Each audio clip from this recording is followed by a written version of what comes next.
Stop.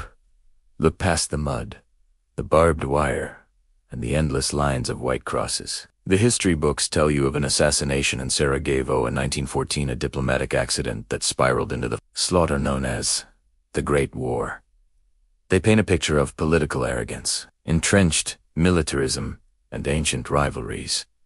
But what if the tragedy wasn't a blunder of statecraft at all? What if, beneath the smoke and the slaughter, this was the moment a hidden, powerful system was finally perfected? A system that saw the most devastating conflict in human history not as a tragedy to be avoided, but as the ultimate, necessary market opportunity. The history you know is the official narrative. It tells you of Archduke Franz Ferdinand, Kaiser Wilhelm, and King George. It meticulously avoids the story of the bond markets that waited, ravenous, for the conflict. It carefully omits how a select few financial institutions, the true, unseen architects of global capital, didn't just finance the war. They needed Italiano. They required this unprecedented crisis to break the financial fetters that bound them and consolidate their ultimate, unseen power. Tonight, we investigate the terrifying truth. World War I was not just a war of nations. It was the ultimate, necessary financial conquest, and we are still living under the rule established by that victory. To understand the conquest, we must first examine the fortress that needed to be breached. The story begins decades before the first trench was dug.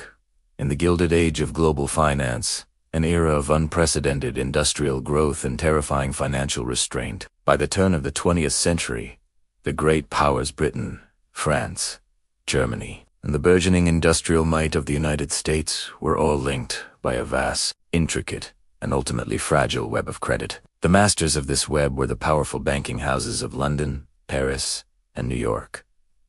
Firms like J.P. Morgan & Co., the Rothschild dynasty, and Kuhn, Loeb, and Co. Their influence was transnational.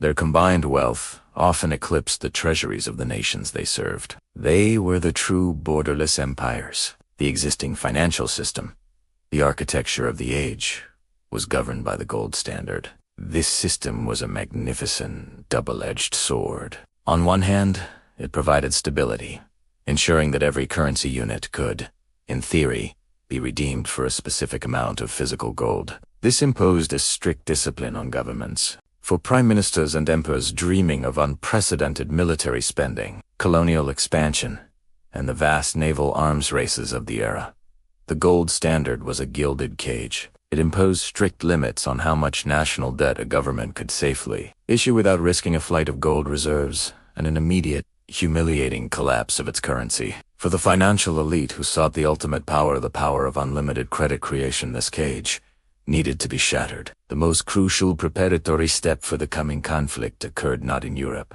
but in America, in the secret cloistered environment of Jekyll Island, Georgia, and later, in the halls of Washington, D.C. in December 1913. Mere months before the war exploded, the machinery was meticulously put into place. The Federal Reserve Act was passed. Conceived and championed by powerful financial interests, the Fed was ostensibly created to stabilize the currency and prevent banking panics. But its true, revolutionary power was far greater. It created a centralized authority with the power to manage the money supply, providing a critical backstop for commercial banks, and crucially, allowing the United States government to issue debt with the complete confidence that a single powerful entity, the Fed, would ensure its marketability and support. It was a transfer of monetary control, a masterpiece of centralization, perfectly structured to serve the coming needs of high finance. The timing was less than convenient. It was chillingly prescient. Across the Atlantic, European nations were equally entangled in the banking web. The Entente and the Central Powers were not just political blocs. They were enormous debtors and creditors of one another. The very act of declaring war, therefore, meant risking the largest financial default in history. The established banking order needed to ensure that no matter who won, the fundamental financial structure, the global system of interest-bearing debt, would be honored, and the flow of credit, their lifeblood, would not cease. The war, for the banks, needed to be financed, facilitated, and most importantly, managed to ensure maximum profitability and systemic consolidation. The problem for the global financial elite The pre-war conundrum was one of stagnation and overcapacity. The Industrial Revolution had produced massive productivity in steel, coal, chemical, and manufacturing industries, an output that peacetime civilian demand could not fully absorb. Capital, abundant and restless, needed new, vast, and reliable avenues for deployment, and the gold standard severely constrained the easy, lucrative creation of wealth through debt expansion. Furthermore, the true financial cost of modern, industrialized warfare, the scale of shells, guns, ships, and supplies required, was becoming terrifyingly clear. It required a budget that was impossible under the strictures of gold. When the Archduke fell, and the declarations of war began cascading across the continent, the world's financial masters saw their opportunity. The first, synchronous step taken by nearly all combatants was the same: abandoning the gold standard. This was the key moment. The financial leash was removed. By freeing their currencies from the physical, finite restraint of gold, governments could now print and borrow almost limitlessly, backed only by the nebulous promise of future victory in taxation. The central banks, recently empowered or created, became the indispensable engine rooms of this new, unfettered debt, ready to monetize the conflict. In the officially neutral United States, the major banks moved with predatory speed and strategic clarity. J.P. Morgan & Co. quickly secured the role of the chief purchasing agent and financial coordinator for the Allied governments Britain and France. This was not merely a simple commercial transaction. It was a deep, strategic, geopolitical positioning. Morgan coordinated enormous loans, funneling billions of dollars to the Allies to finance their desperate war efforts. This vast sum was then rapidly spent on American product steel from Pittsburgh, wheat from the Midwest, ammunition from U.S. factories, effectively creating an unprecedented industrial boom on the American side of the Atlantic. This established a massive, terrifyingly lucrative cycle. European governments needed war material, transforming their gold into debt. American factories supplied it, achieving full production capacity. American banks provided the necessary credit, taking substantial fees and perpetual interests all along the chain.